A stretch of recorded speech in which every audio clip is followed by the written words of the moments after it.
Savais-tu que plus de 650 000 personnes meurent chaque année à cause de la grippe ou du rhume et d'autres maladies du genre? C'est pourquoi il est important pour toi de regarder cette vidéo. Sois la bienvenue dans cette autre vidéo. Je fais un coucou à tous mes abonnés, je vous dis infiniment merci. Et à toi qui es nouveau par ici, mon nom est Nathyrogène, je suis thésarde en médecine. Et sur ma chaîne ici, je te propose des vidéos en lien avec la santé, avec le bien-être. J'aborde également différents sujets de la société. Donc mets-toi à l'aise, il te suffit de t'abonner juste en bas si ces thématiques te parlent. Et active également la cloche, comme ça tu seras notifié à chacune de mes nouvelles publications. Aujourd'hui, je décide de parler de la grippe ou du rhume parce que ce sont des maladies qu'on a tendance à banaliser, mais qui tuent en sourdine. Tu imagines que plus de 650 000 personnes meurent chaque année à cause de ces maladies? Donc, en fait, c'est énorme. C'est pourquoi il est important pour toi d'avoir une base de connaissances dessus. Que ce sont tous deux des infections virales. Ce virus qui cause la grippe ou le rhume porte le nom d'influenza. Et tout le monde est susceptible de choper la grippe. La preuve en est que toi et moi, on chope la grippe très souvent, oui. Sauf qu'il y a un certain groupe de personnes, quand ces personnes-là chopent la grippe, elles la manifestent d'une manière très grave. Les enfants, c'est-à-dire les nourrissons là. Après, il y a les personnes âgées de plus de 65 ans. Il y a les femmes enceintes. Oui, les femmes enceintes. Parce que la grossesse, vue sous un autre angle, est considérée comme une maladie. La grossesse vient affaiblir le système immunitaire de la femme et donc ça la rend vulnérable. Il y a ceux qui ont un système immunitaire faible. Par exemple, ceux qui sont porteurs du VIH. Pas tous, mais une grande partie. Il y a ceux également qui sont porteurs des maladies chroniques, le genre le diabète, l'asthme, etc.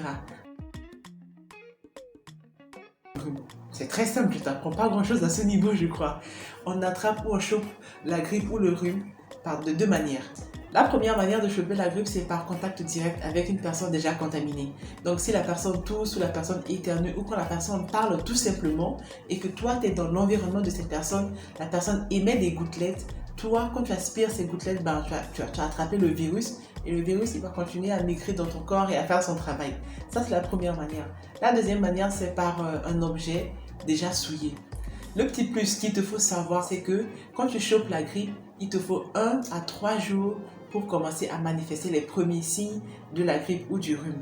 Et un jour avant la manifestation de ces signes, tu es potentiellement contagieux. C'est-à-dire, si tu as côtoyé des personnes hier et que c'est aujourd'hui que tu as commencé à manifester la maladie, sache que hier, tu as déjà contaminé la majorité des personnes que tu as côtoyées. Et tu es contagieux 5 jours après la manifestation de ces signes. Ça, c'est pour une personne adulte. Pour les enfants, ça va jusqu'à 10 jours. La grippe ou le rhume se manifeste presque de la même manière. Donc ce tableau que je vais t'afficher va te permettre de mieux faire la différence. Le premier signe, c'est l'irritation de la gorge. C'est-à-dire, tu vois, quand ta gorge te gratte là. Oui, c'est fréquent dans les deux, dans la grippe et le rhume. Même si quand même pour moi, personnellement, je trouve que c'est dans la grippe que ma gorge me gratte un peu plus. Pour vous, c'est à quel niveau? Je ne sais pas si c'est la grippe ou c'est le rhume. Dites-le moi, je serais ravie de savoir. Le deuxième signe, c'est la toux qui est plus fréquente dans la grippe que dans le rhume. La fièvre aussi est plus fréquente dans la grippe que dans le rhume. Il y a les douleurs musculaires, les douleurs articulaires, les maux de tête. Oh là là, là, ça fatigue. C'est plus dans la grippe que dans le rhume. Et la fatigue aussi, je viens de le dire, la fatigue dans la grippe, elle est plus intense. Il y a également l'écoulement nasal qui est plus fréquent dans le rhume. Après, il y a les douleurs abdominales, il y a les crampes, il y a les nausées, il y a les vomissements qui sont plus fréquents chez les enfants. La première complication que ces maladies entraînent, c'est la surinfection. Donc, ça peut être soit par une bactérie qui était déjà présente, soit par le virus même. Après, la grippe ou le rhume peut entraîner des complications pulmonaires, des complications cardiaques, qui sont un peu plus rares, mais ça existe. Et ça peut également entraîner des complications ORL, le genre la sinusite, l'otite. Et ça peut aussi entraîner une décompensation des maladies chroniques, le genre une insuffisance cardiaque, l'asthme, le diabète.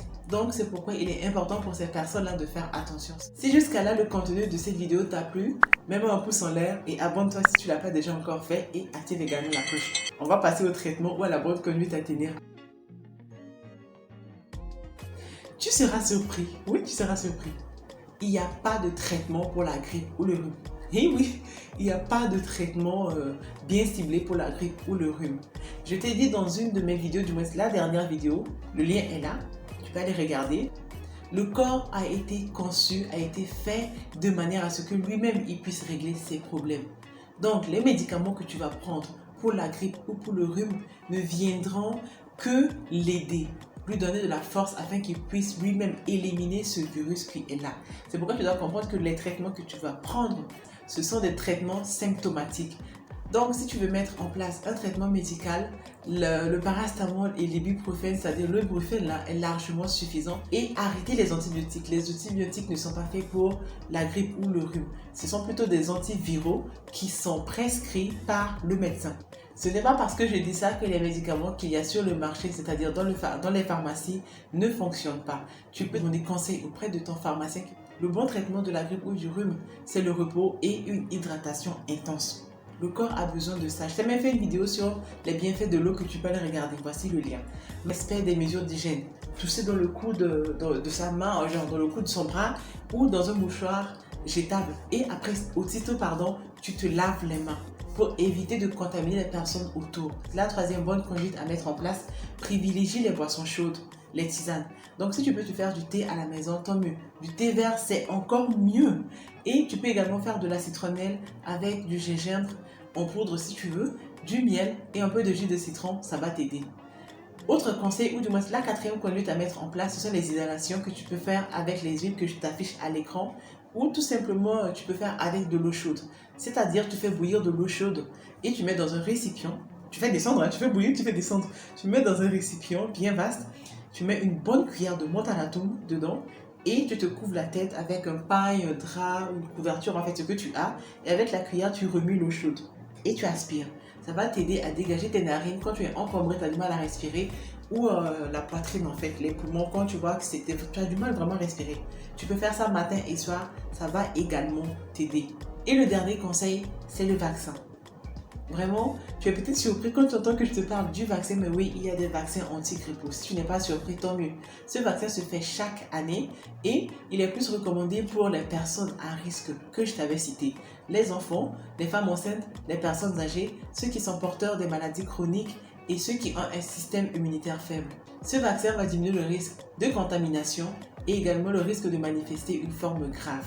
Si tu vois qu'après toutes ces astuces, ces conseils que je te donne, il n'y a pas d'amélioration après 48 à 72 heures et que tu as des difficultés respiratoires, tu as la fièvre il te faut aller consulter un médecin.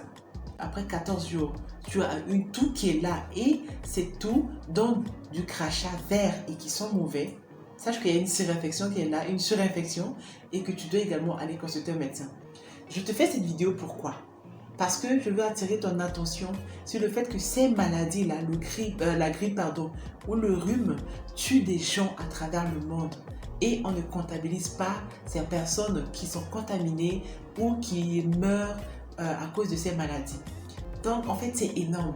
C'est pourquoi tu dois prendre soin de toi, tu dois faire attention à toi et faire attention à ces personnes qui sont autour de toi. J'espère que cette vidéo te sera utile. N'hésite pas à la partager si tu vois que ça peut aider d'autres personnes. Si ça peut donner un petit grain de connaissance à d'autres personnes, fais-le. Vraiment, fais-le, n'hésite pas. En tout cas, prends soin de toi et fais attention à toi. Je te prépare une autre vidéo sur les kits médicaux. Donc, si le contenu t'a plu, si tu as aimé cette vidéo ou si tu aimes tout simplement ce que je fais, mets-moi un pouce en l'air, abonne-toi tout juste en bas en appuyant sur le bouton s'abonner. Active également la cloche, comme ça tu seras informé à chacune de mes nouvelles publications. Moi, je te dis à la semaine prochaine dans une nouvelle publication ou même dans la semaine. Qui sait, je vais te surprendre avec une toute petite vidéo dans la semaine. Prends soin de toi et je te dis au revoir. Mouah.